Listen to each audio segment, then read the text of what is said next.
Welcome to This Week in Wrestling.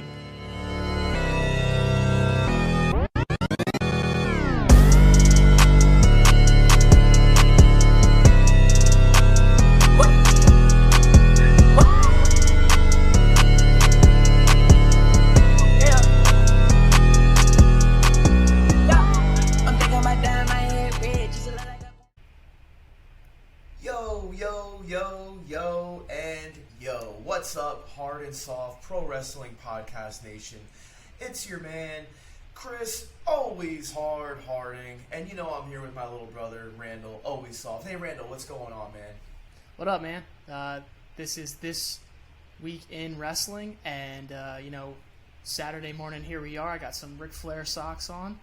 I'm ready to go. We've watched all the wrestling for this week, and let's get reviewing to it.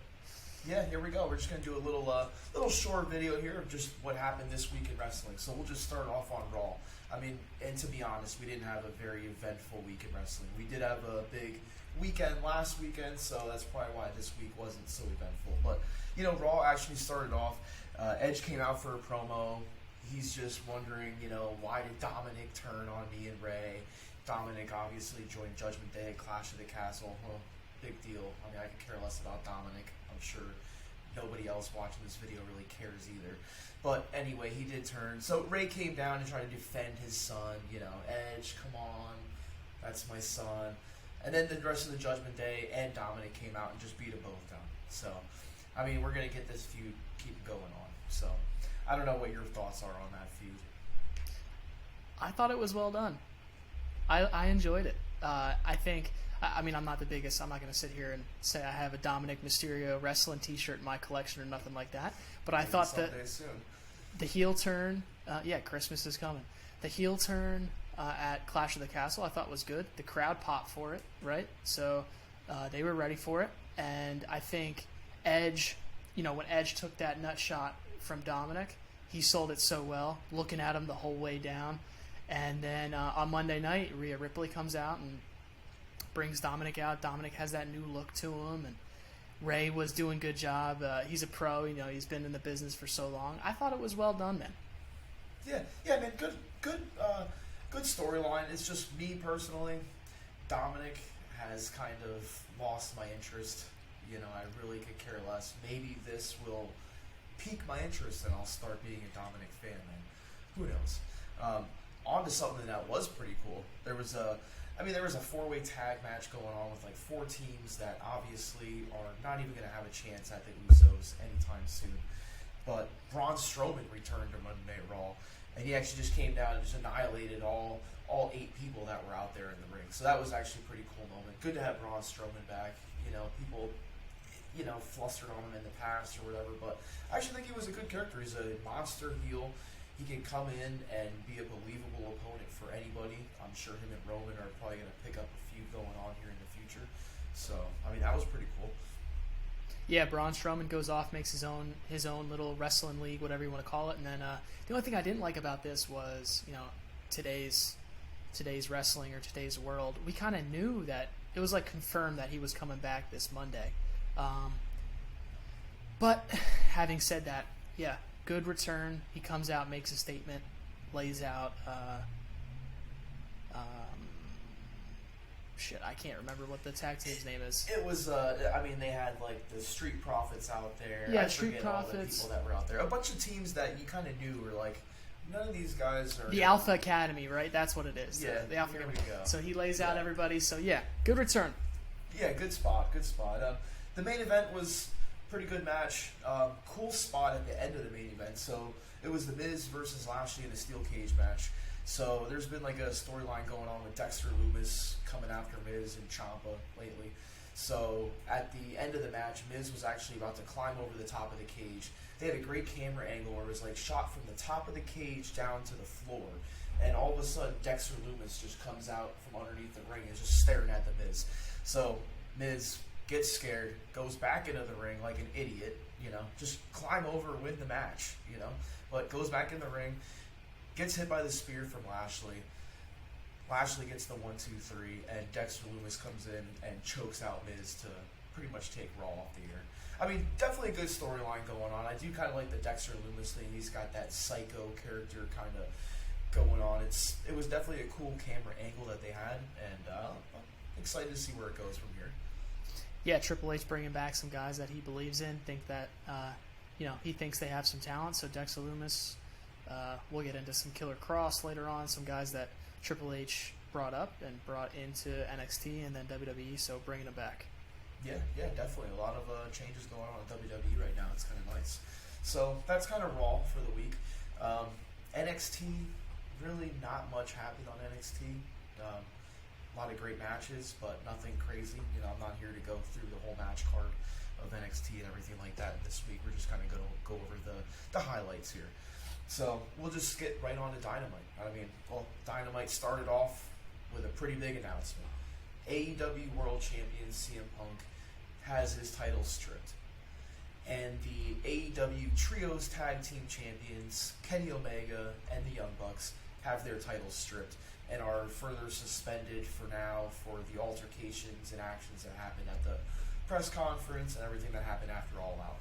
So that was pretty much the big thing in wrestling this week, is this whole AEW thing. Like, is this a work? What's going on exactly? Is Punk going to come back? Is he going to be fired after this? If you did watch the press conference, Punk was kind of going off on some stuff that people weren't even asking him about things. Like, he was going off on Cole Cabana and stuff. And I know they have their previous stuff, but all that stuff's been aired out before. And I'm not even sure why Punk went into all that. But what are your thoughts on this?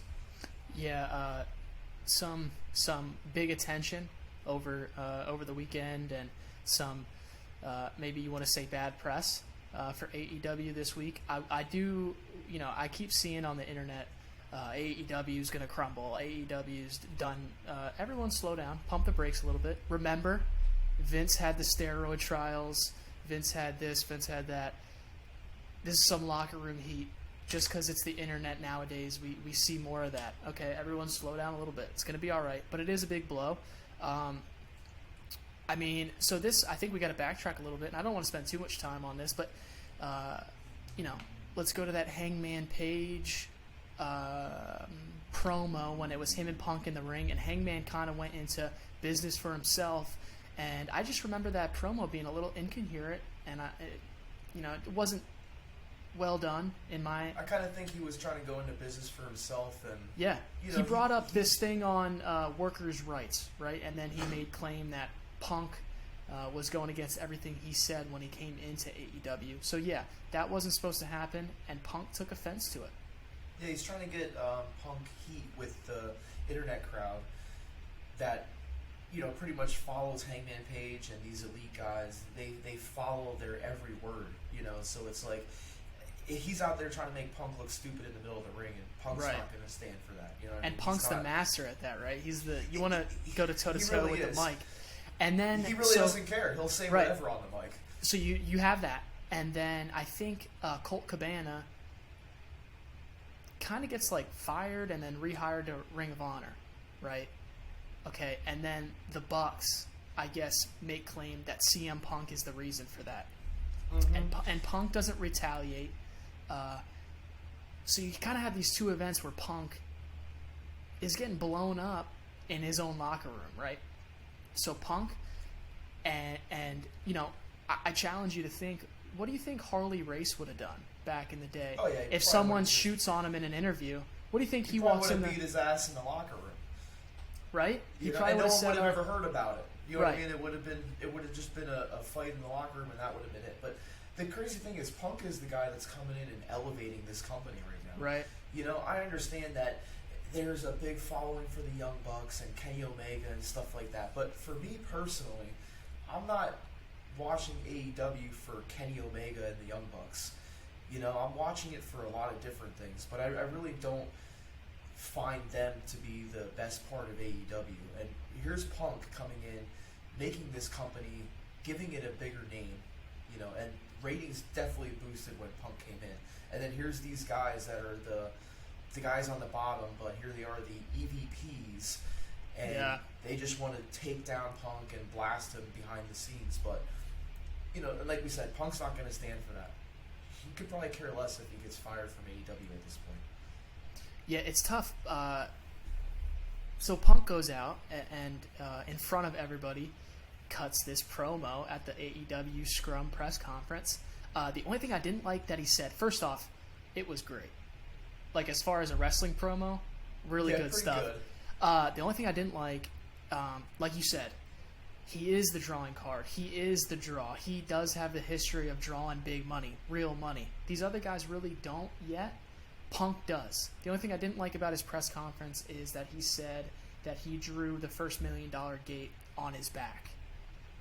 Okay, man. Like, it's wrestling. Think that's true. Well, even if it is, it's wrestling like 101, I guess, that these guys thank the main event for the house. Hey, thanks for the house. Let them thank you. You don't got to brag about that. Whatever. But in the same respect, Punk goes out and airs it out all in public. And he sets the record straight in his mind. I think it was old school, and I think at the end of it he goes, and if you have a problem with me, I'll be in the locker room. Come to me. And, And then I guess they did. So. And I guess later following that, Kenny Omega and the Bucks broke into, I guess, Punk's locker room, and there was a big brawl. And because of that, AEW has suspended the Bucks and Omega, and I believe CM Punk and Ace Steel. And then on top of that, I think during the main event, Punk tore his tricep. Yeah, so he's actually going to be on the injured list right now. Yeah, so Punk's got to go down. Which is crazy. He just won the title before. They took it off him because he got injured. Now he wins the title, and 3 days later, 4 days later, he's injured, and they're taking the title off him for the other stuff, but he's also injured too. So it's like, well, what's going on? Every time he wins the title, it's just, they need to get this title onto somebody at this point now and keep it on them for a little bit and really make this title something, because they're adding all these titles, and now it's, you pay $50 for a pay-per-view, and then the next day you see everything was basically overturned from the night before that you paid this money for. So it was tough. They're definitely not going to go out of business, but they definitely need to step up their game right now, because WWE really is stepping up their game at this point. And it almost seems like it's going the opposite direction, whereas people were complaining about WWE creative and storylines and, AEW has the best. It's kind of almost been flip-flop lately. Yeah, I think there is some truth to that. I think Moxley comes in and cuts a really good promo on Dynamite. MJF comes out. MJF does the little baby face and then the heel reveal, which is well done. I think he's so good. He's so good. He can flip the crowd like that in a second. But Moxley comes out, does a nice job, and I think the one thing that stuck from his promo was that AEW, that World Championship, still does mean everything he loves about the wrestling business. It's an art form, and you can have it be whatever you like. And I think AEW does still stand for that, and it's going to rely on some of the core members now to try and swing that momentum back. Yeah, that was good that he went out there and did that, because at least he's putting the title above everything right now. So it's making it stand out. And he actually announced then, too, there's going to be a tournament. It's going to be a Champions Tournament, which is past champions will, I guess, compete in a little tournament going on here. And I think in 2 weeks at Arthur Ashe Stadium, they're going to have the championship match. I assume it's going to be a match between Moxley and Daniel Bryanson. Daniel Bryanson. Or Bryan Danielson. Hey, JR, how you doing? Well, a little spoof there. It's alright, it's early, bro. Yeah, that could be.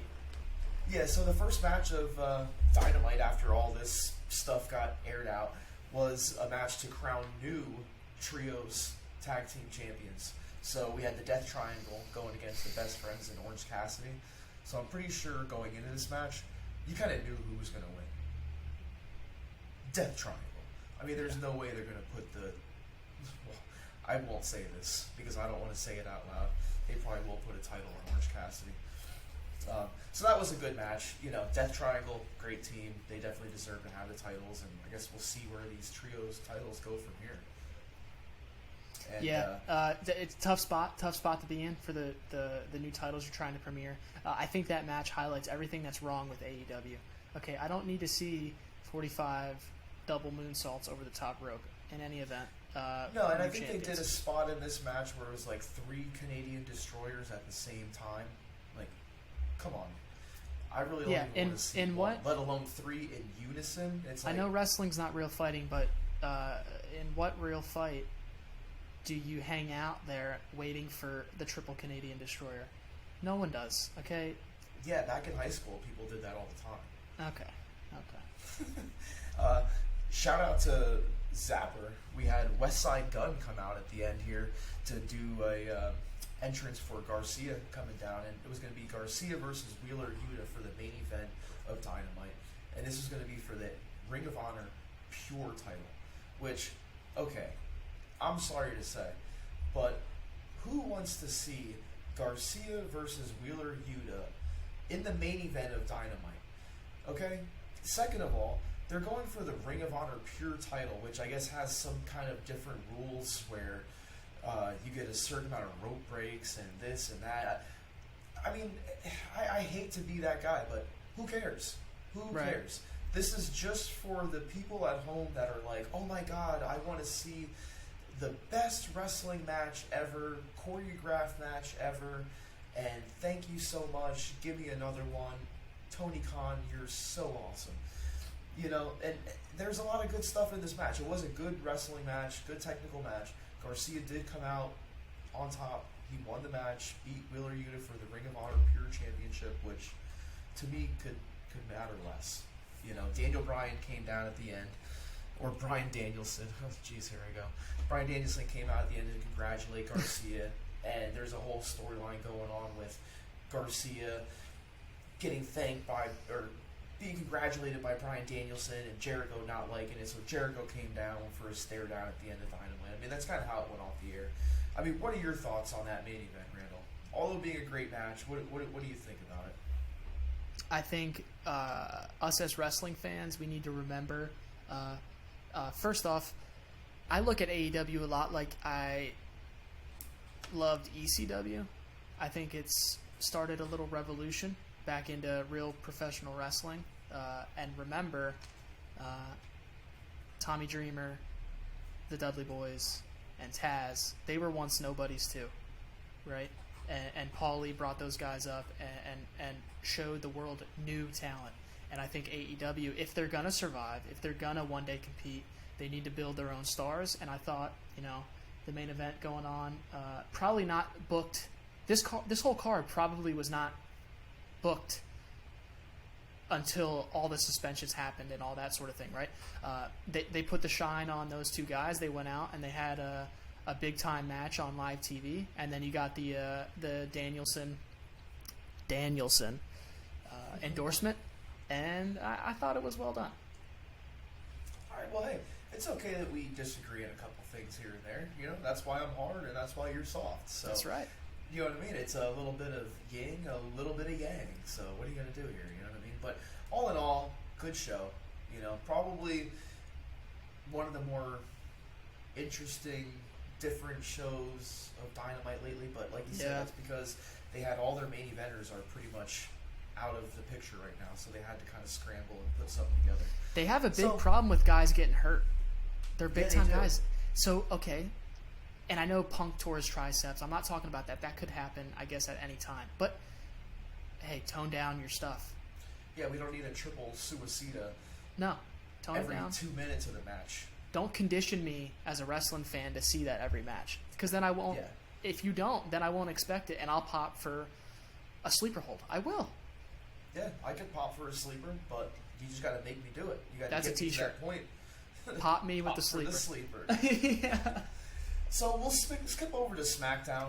Actually, I didn't really get anything for Rampage. Rampage really was just a show with a couple good matches. So really nothing happened. No storyline. Really angles going on here. The one big thing on Rampage, they did the Tournament of Champions for the world title, and Sammy Guevara went over Darby Allin. Okay. All right. Good. I like Guevara. So then we'll get to SmackDown. One of the big things on SmackDown is that Pat McAfee is going to be gone for the rest of the football season from commentary. So Corey Graves is going to take his place. I assume that after the football season is over, Pat McAfee will come back on commentary for SmackDown. But Corey Graves, I can't really be too mad. I think it'll be fine.